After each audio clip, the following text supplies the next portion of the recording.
Welcome to the We Are Storytellers Daily Directional Podcast. These are navigational messages designed to keep us pointing in the right direction. Hey, I'm so glad that you've joined us again this morning. We are reading Genesis chapters 12 and 13. The call of Abram. The Lord had said to Abram, "Go from your country, your people, and your father's household, to the land I will show you. I will make you into a great nation, and I will bless you. I will make your name great, and you will be a blessing. I will bless those who bless you, and whoever curses you, I will curse. And all peoples on earth will be blessed through you." So Abram went, as the Lord had told him, and Lot went with him. Abram was 75 years old when he set out from Haran. He took his wife Sarai, his nephew Lot, all the possessions they had accumulated, and the people they had acquired at Haran, and they set out for the land of Canaan, and they arrived there. Abram traveled through the land as far as the site of the great tree of Moreh at Shechem. At that time, the Canaanites were in the land. The Lord appeared to Abram and said, "To your offspring I will give this land." So he built an altar there to the Lord, who had appeared to him.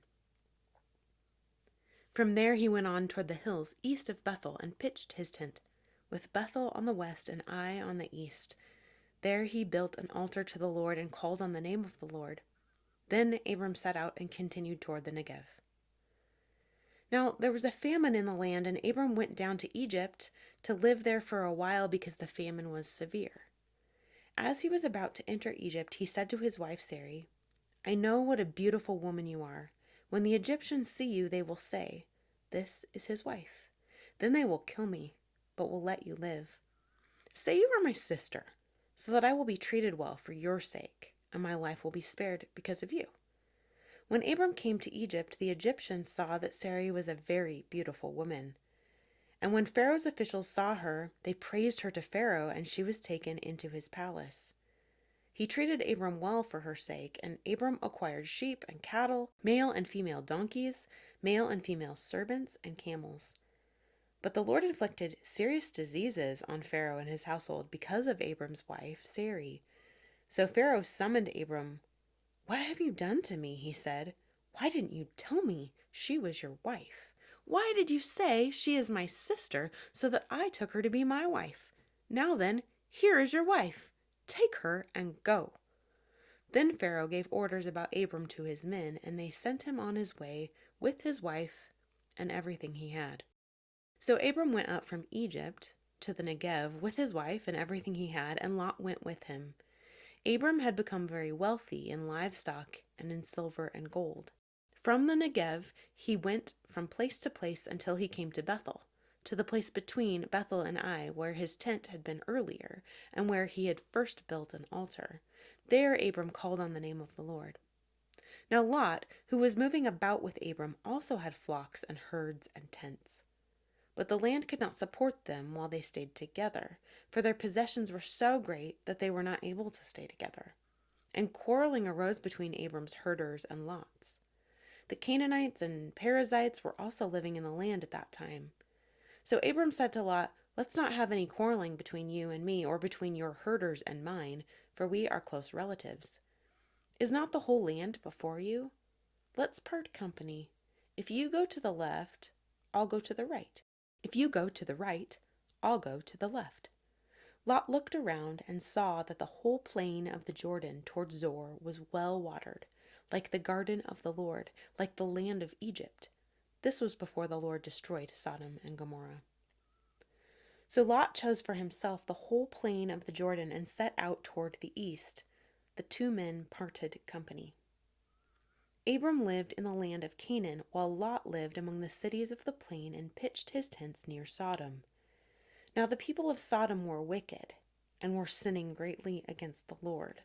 The Lord said to Abram after Lot had parted from him, "Look around from where you are, to the north and south, to the east and west. All the land that you see I will give to you and your offspring forever.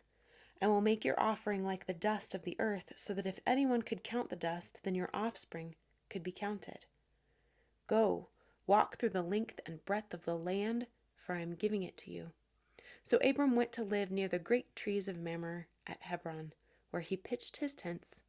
There he built an altar to the Lord.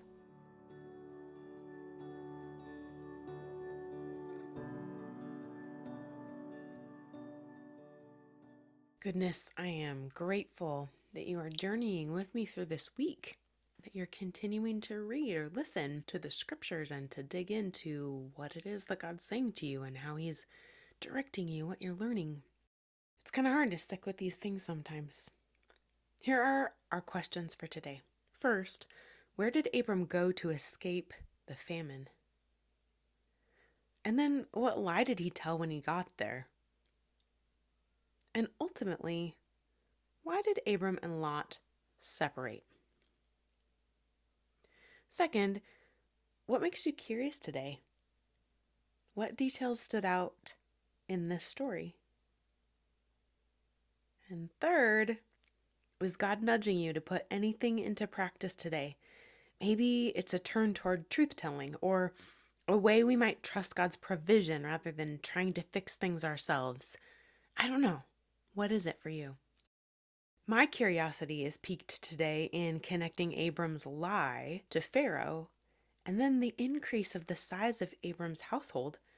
Pharaoh gave him people and livestock in return for Sarai, and then his household ended up so big that there wasn't enough room for him and his nephew Lot.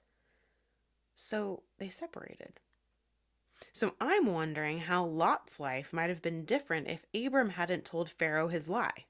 You know, the whole long kind of unfolding of things. We'll learn more about Sodom, Gomorrah, Lot, and his family in the days to come, but the main thing to really know or think about this is that Lot's life ends up with a lot of wickedness, loss, and pain in it. So I'm just wondering how things might have been different.